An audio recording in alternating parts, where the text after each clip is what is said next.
समाप्त करेंगे। सभापति महोदय, आपने मुझे मांग संख्या 30 और 32 पे बोलने का मौका दिया, धन्यवाद। सभापति महोदय, जिस प्रकार से 4 साल हुए हैं और मंत्री महोदय जी ने परामर्शदात्री की मीटिंग तक नहीं बुलाई, तो क्या हम लोग मतलब क्या एक लिख के भी दे देवे? अगर जनजाति हम अगर जीत के आए और जनता ने क्या बिगाड़ा? आबू पिंडवाड़ा विधानसभा की आदिवासी भोली भाली जनता एक भी मावाड़ी नहीं दी, एक भी हेडपंप नहीं दिए गए। हम 2003-4 पर मंत्री जी हम साथ में एक ही कमेटी में थे और उसका भी लिहाज नहीं रखते हुए क्या मतलब हमारे साथ में देख नांदेड़ की कर रहे हैं। कम से कम थोड़ी भी तो उस जनता के साथ में तो न्याय करो।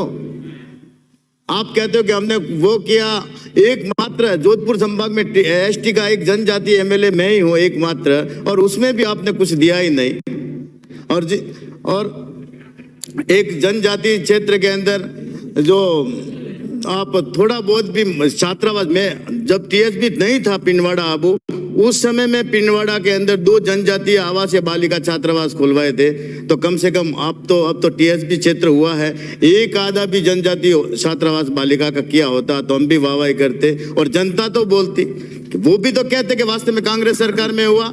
ये तो हम तो नहीं कहते कि हमने क्या, हम यही कहते ना मंत्री महोदय ने दिया। ये मावाड़ी ऐसे एरिया हैं, कई गाँव के अंदर जा नहीं पाते, 4-4 किलोमीटर वहाँ ऐसी जगह है तो वहाँ मावाड़ी खोलते। आप जिस प्रकार से जनजाति जो पश्चिमी दक्षिणी राजस्थान के अंदर जिस प्रकार से ये अपने आप को जो जनजाति हम आदिवासी हिंदू हैं, हिंदू नहीं है, इस प्रकार के करने में सभापति अभी तो ये चिंगारी है, कहीं आग निकल जाएगी तो कम से कम डीलिस्टिंग किए जाए इस प्रकार के। अगर जो ईसाई धर्म अपनाते हैं तो उसको फिर जनजाति का किस प्रकार का फायदा?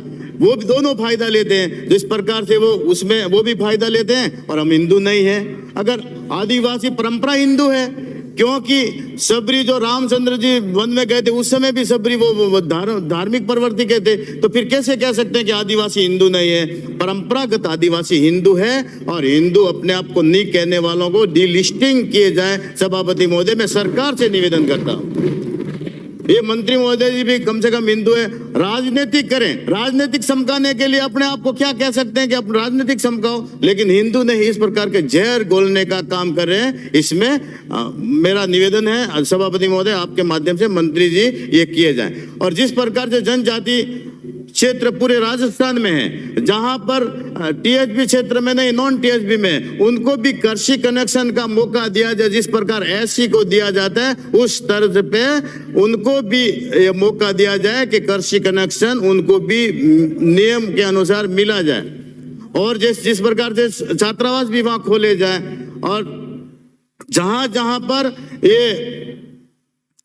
मावाड़ी वगैरह नहीं वहां खोले जाए। और महिला जो बाल विकास के अंदर मैं निवेदन करना चाहूंगा कि कुपोषण के शिकार होते हैं, पोस्टिंग पोषार की व्यवस्था की जाए कि आदिवासी क्षेत्रों के अंदर वहां भी बहुत ही बच्चे कुपोषण के शिकार होते हैं। कभी कभी कैंप लगा करके इस पर व्यवस्था की जाती है। मेरा सभापति महोदय, मंत्री महोदय से यही निवेदन करवाएं कि कम से कम पोस्टिंग पोषाहार और पूरी व्यवस्था की जाए और जहां आंगनवाड़ी भवन नहीं है वहां किए जाए। कहीं कहीं किराए पे चलते हैं, जैसे एक स्वरूपगंज में है, वो इस प्रकार की कई ऐसी व्यवस्था है। और आंगनवाड़ी अगर वो नहीं चलते तो वो उस भवन को दूसरी जगह किया जाए। बाकी कहीं अव्यवस्था हो रही है उसको सुधारा जाए। और पैसा एक्ट के मामले में आपने किसी पंचायत में कोई लोगों को ये भी मालूम नहीं कि पैसा एक्ट भी क्या है, उसके हर पंचायतों में पैसा एक्ट का नियम जो हर पंचायतों में लागू होता है वो भी आप करें मंत्री महोदय जी।